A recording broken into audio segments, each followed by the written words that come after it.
History in a nutshell. While many young men were off fighting the Great War, South Carolina, like many other states, was fighting a war of its own at home. This time, the fight was against Mother Nature. While mankind was busy innovating weapons for war, Mother Nature devised a deadly creation of her own. An influenza pandemic known as the Spanish flu was spreading all over the world in 1918. Not to be confused with an epidemic, which is a widespread sickness localized to one country or region, a pandemic affects the whole world. It was popularly believed that this strain of influenza originated in Spain, but this is not the case. Since Spain was neutral during World War I, it was not affected by wartime censorship restrictions.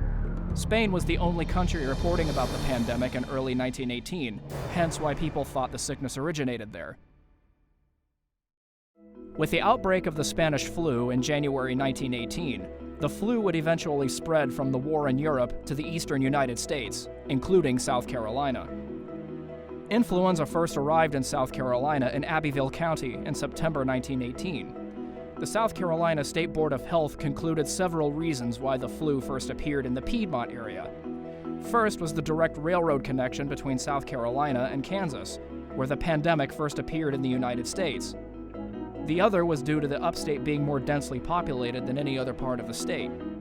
The flu spread rapidly in that region due to the increasing popularity of cotton mills, drawing people in from the rural areas with work opportunities. The nature of the work in the cotton mills, working in close quarters around many people, made for a prime breeding ground for influenza and pneumonia. It would not be long before the flu would make its way throughout the state.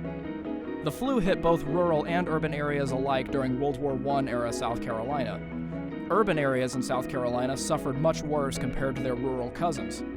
Counties such as Dillon, Greenville, Richland, and Charleston were hit much harder than Beaufort, Cherokee, Fairfield, Colleton, and Saluda, just to name a few. Rural areas fared better against the flu compared to their urban counterparts. In rural areas, people primarily gathered in churches and schools, whereas in urban areas, larger populations meant more people in many different places. Another reason Greenville, Richland, and Charleston were among the worst was due to the military installations in place there. Camp Sevier in Greenville, Camp Jackson in Richland, and the Navy base in Charleston. Soldiers, Marines, and sailors alike regularly passed through these installations during the war. The close-quarter environments and poor sanitation enabled the flu to spread like wildfire. News of the flu spread rapidly throughout South Carolina's communities. This caused mass panic and hysteria throughout the state, and efforts needed to be taken to quell both the flu and the panic. The state government rallied together community leaders to come up with solutions to combat the flu pandemic. A general quarantine was put into effect, where patients, along with the doctors and nurses treating them, had to be isolated for a minimum of 5 days before returning to work, school, or other functions. In addition, many wore gauze or cloth masks to prevent spread of infection by coughing or sneezing. On October 7, 1918, the state government directed local health officers and county sheriffs to perform a mandatory shutdown of schools, churches, and picture shows, and to prevent other public gatherings. Local businesses throughout the state were encouraged to shut down as well, such as cotton mills, banks, and general stores. High-volume gatherings were discouraged for fear of spreading the pandemic. When conditions improved throughout South Carolina's communities, local authorities could lift quarantines at their discretion. However, authorities could renew the quarantines should the flu return. The pandemic dealt a major blow to South Carolina's economy, which was mostly agrarian. With the outbreak of the flu, many farmhands and textile workers were incapacitated, and thus production of cotton and textiles were significantly slowed. Companies lost money with many people at home sick. Little to no work could be done. The healthcare industry, on the other hand, experienced a major boom.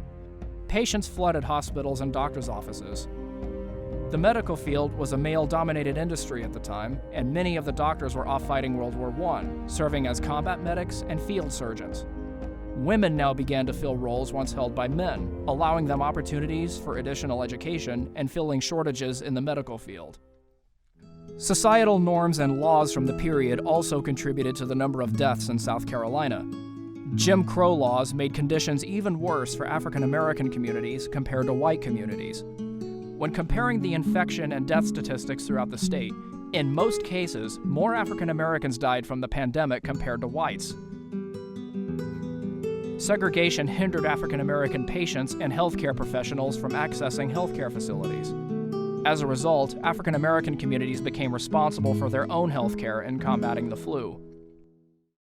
The pandemic in the United States lasted until about 1920, but the pandemic in South Carolina slowed down mid-1919.